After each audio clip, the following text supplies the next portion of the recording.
Hello guys, यतिखेर चाहिँ आज बारीमा मकै छर्नको लागि यसरी गर्छ बारी। फार्मिङहरू कसरी गर्ने भन्ने बारेमा चाहिँ यस्तो छ, हेर्नुहोस्। यसरी बारी रोपिन्छ,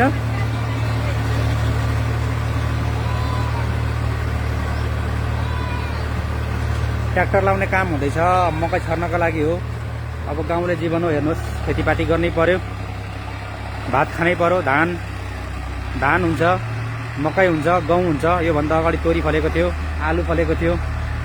त्यसै यता कोलाघारीहरू चाहिँ आँपहरू टन्नै प्रशस्तै फल्छ। यो आँपहरूबाट हेर्नुहोस्, आँप फुलेर। यता हुनुहुन्छ हाम्रो भर्तिवाल दाइ, लाउरे छुट्टीमा आउनु भएको छ। आज चाहिँ हाम्रो बारीमा मकै छर्नको लागि ट्र्याक्टर लगाउँदैछौँ, बारी जोतिन्छौँ।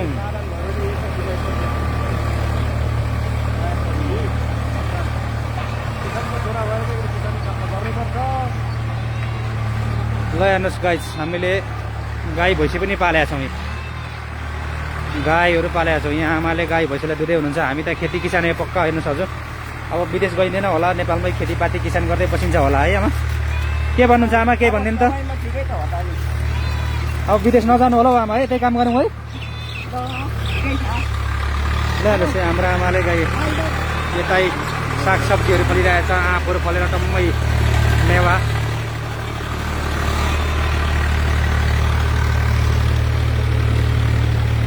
खेतीपाती किसानहरू गर्नु पर्ला। गाई छ, गाईले यसरी भात खान्छ। गाई छ, गाई दुना पनि छ, घाँस खुवाउनुपर्छ यसरी। हाम्रो प्यारो बाछा छ, खान्छ होला उसले। यो नि साह्रै मनपर्छ मलाई गाई बस्ती, गाई बस। हामी त गाउँले जीवन हो हजुर, काम गर्नै पर्छ। यस्तै छ, के गर्नु। ल हेर्नुहोस्, उसकै मलहरूले चाहिँ यहाँ अब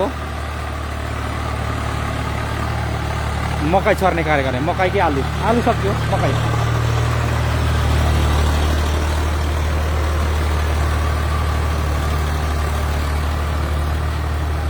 ट्र्याक्टर लगाएर पुरा अब खेतीपाती किसान त गर्नै पर्यो हजुर, खानु पर्यो होइन।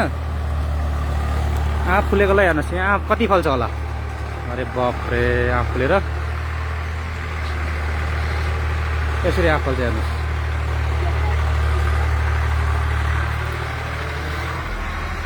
यहाँ लसुन रहेछ, लसुन सिमीहरू लटरम्मै फलेको छ यतातिर। हामी सागसब्जी किन्दैनौँ है हजुर, घरकै आफ्नै सागसब्जीबाट प्रशस्तै मनग्गै सागसब्जीहरू, प्रशस्तै भेजिटेबलहरू हुन्छ। अब गाई दुनाहरू दुधमै पनि किन्नु पर्दैन, आफ्नै घरबाट हुन्छ। अब आलुहरू पनि हामी किन्नु पर्दैन। अब आलु छर्यौँ, आलु छरिसके पछाडि मकै छर्नको लागि हेर्नुहोस्। मकैको लागि हो, मकै छर्नु भएको हो हजुर। हो, हाम्रो आमा हुनुहुन्छ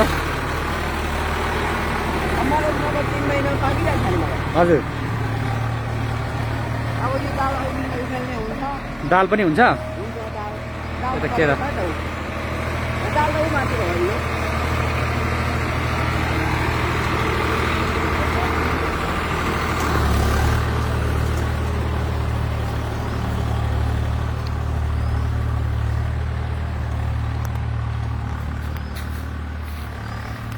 हेर्नुहोस्, फेरि लिची फलेर। ओहो, घरको वरिपरि लिची। यो के हो, यो सुपारीको दाना।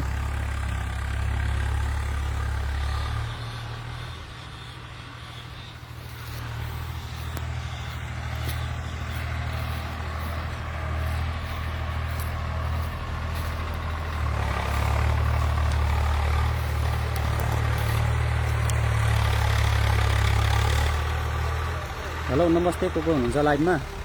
आज चाहिँ अब खेती किसानी भइयो। अब मकै छर्नको लागि एकदमै तयारी। घाम लागिरहेछ है, गर्मी सुरु हुन थाल्यो नेपालमा चाहिँ गाइस। को हुनुहुन्छ सबैजनालाई, फेसबुक हुनुभएको मान्छेहरूलाई, फेसबुक रहनुभएको व्यक्तिहरूलाई